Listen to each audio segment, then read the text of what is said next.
काराम बिनती पेगेल हटिंग बन आंजम तोरा लेगे। कारमु धर्मु तकिन उनरे टाटकागे दरिया तला सेटकिन कोयक केट खान नेल दुकिन तालामाला सेट खन चेत चोंग मेटांग बंतो बतoj आकिन सेट गे डोयलोंग हिजुक काना। नेल नेलते ओना दो आकिना सुर सेट गे सेटेरेना आर सेटेर साव साव तेगे नेल किदाकिन ओना दो आर जहाना दो बांग काना। ओना दो से उनी दो मेटांग मारांग उतरी तायान मागार कानाय।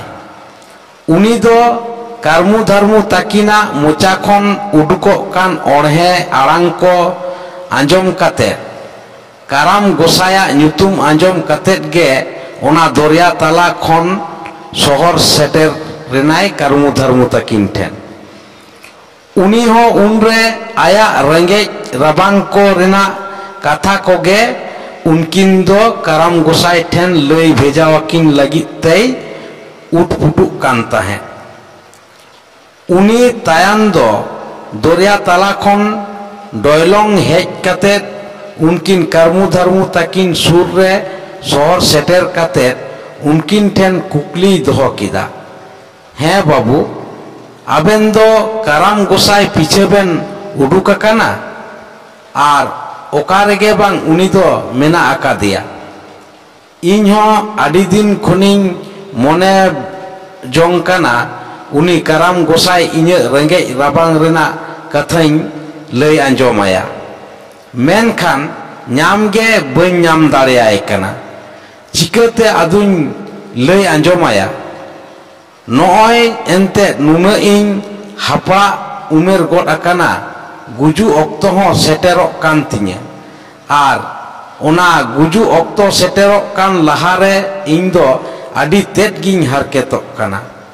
डाटा कोहो ᱧᱩᱨ चाबावाकान तिña आदो खान चिली हो बई साब दाड़ेयाको काना।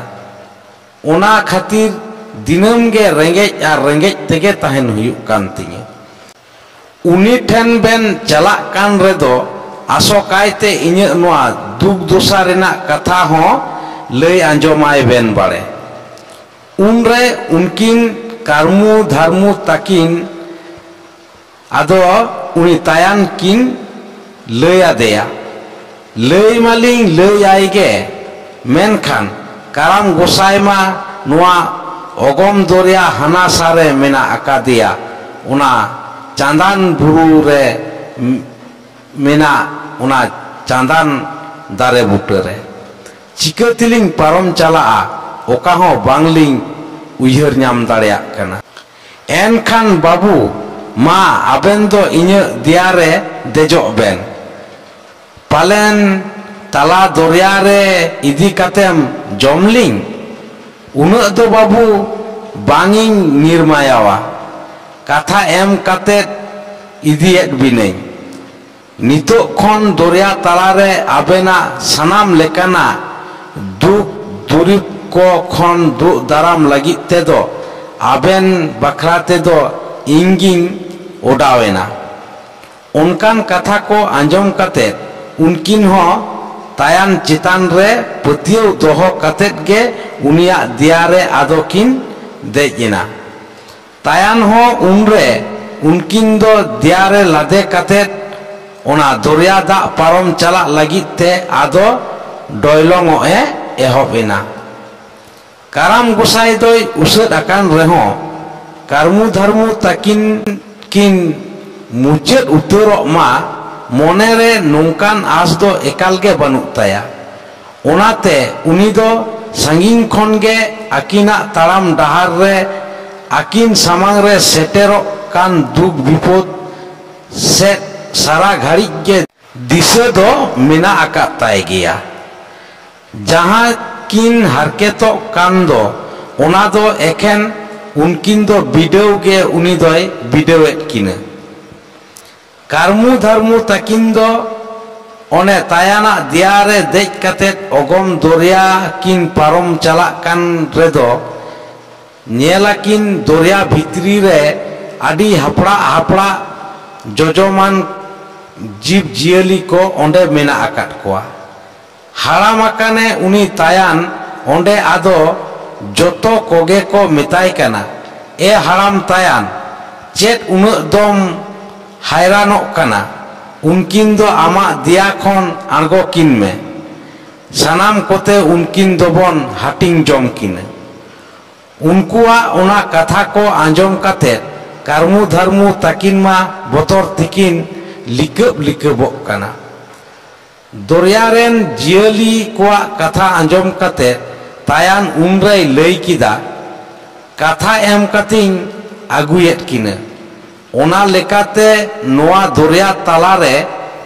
नुकिन ठेन जहाना नोंकान दुख आझाट को सेटेरो रेहो ओना को खन दु दाराम किन लगिते जीवी हो चलाव लेन तिंग रेहो एकाल बांगिन पचुआ ओना लेकाते नोआ दरिया तालारे नुकिन सामांग रे सेटेरो जहान बाड़ी होय हिसी टेकाव दाराम लगिते दो इंगिंग ओडावकाना हाराम तायाना उनकान कथा आंजम कते सानाम कोगे आदो संगिंग सेट को सहायना ओकोय हो उनकिन जोजम किन लगी आदो बांग को केड़े लेना तायान हो आदो उना अगम दरिया दा चितानते चापे कते डोयलोंग ते उनकिन कर्मु धर्मु तकिन इदी कते ए लहा चला कना